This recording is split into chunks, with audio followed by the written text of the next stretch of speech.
One of the things I did tonight, for the very first time, I listened to David Goggins on my ride. And he was a fellow chief, and people had told me about him before, but I never was familiar with his work. I guess like everything else, I'm late to the game.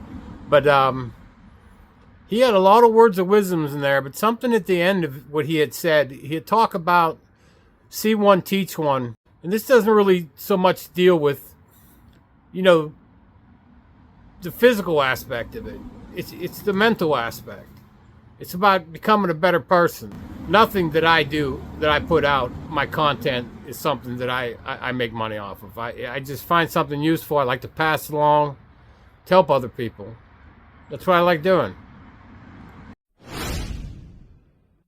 But let me tell you something. Most people won't admit putting God first isn't just about folding your hands and whispering prayers when life's convenient. It's about surrendering your ego, your bullshit excuses, and your weak-ass pride and giving up control to something bigger than you. Most people walk around thinking they're running the show, that they built everything with their own two hands, that they earned every inch on their own. That's a lie.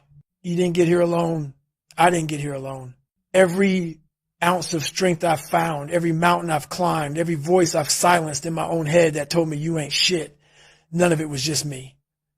I've been guided, directed, pushed, corrected, and even protected. But only because I made a decision to put something higher than my ego first. You want to build mental toughness, you want to transform, then get on your knees and get real. Hell no. That's the crazy part about faith. It shows up when you've got no reason to believe anything good is coming. When everything around you screams failure, some voice whispers, get up, you're not done. That's not some cute Instagram quote. That's fuel. That's what wakes you up in the dark when the pain hits. That's what pushes you through the loneliness and the cold. Because once God shows you the vision, you don't need anyone else's permission. But you know what? Just because you got God on your side doesn't mean it gets easy. That's where people fuck up. They think believing is the finish line. Nah, it's the starting gun. Faith without action is bullshit. You can pray all you want, but if you're not working while you pray, if you're not bleeding while you believe, then you're just making noise. I didn't always walk the right path either. I drifted, I fell off, I got weak, but he didn't walk away. That's what kept me humble. That's what kept me alive. So now I don't move unless I'm aligned with something bigger. And if you want to live with purpose, if you want to stop spinning your wheels and finally become the motherfucker you were meant to be, then you better learn to submit, not in fear, but in fire. The fire of discipline, the fire of clarity, the fire of purpose. Let me break it down. You're not in control of everything. You're not the architect of every win. You're not the king of every hill you climb. You're a soldier in a much bigger war. And if you want to win, you better know who the general is. You better put him first. So the next time you feel lost, broken, or like you're drowning in your own doubt, remember this.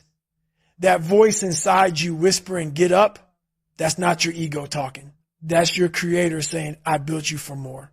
Now the question is, do you believe it? Not just when things are good. Not just when you get that job or that PR in the gym or when people finally clap for you. I'm talking when nobody sees you, when you're on your knees with nothing left but breath and grit. Do you still believe? Because if you do, then get your ass up and walk like you were chosen. Move like you were built for something greater. Fight like you've been called. And if that voice is speaking to you now, don't ignore it. So I'm asking you right now, are you putting God first? Or are you still worshiping comfort, validation, and fear? Who the hell did you help? Who did you lift? Who did you pull out of the dark when you were still bleeding it yourself? That's what men are built for. Not to be kings of their own little kingdoms, but to be warriors for others. That's what real power is. And if you don't know where to start, start here. Gratitude. You woke up today, that's a gift. You've got legs that move, eyes that see, a brain that still functions, that's a gift. You don't need more shit. You need more perspective. Put your slippers way under your bed so you're forced to get on your knees in the morning. That's where discipline starts. That's where ownership starts. And that's where strength begins, not in arrogance, but in humility.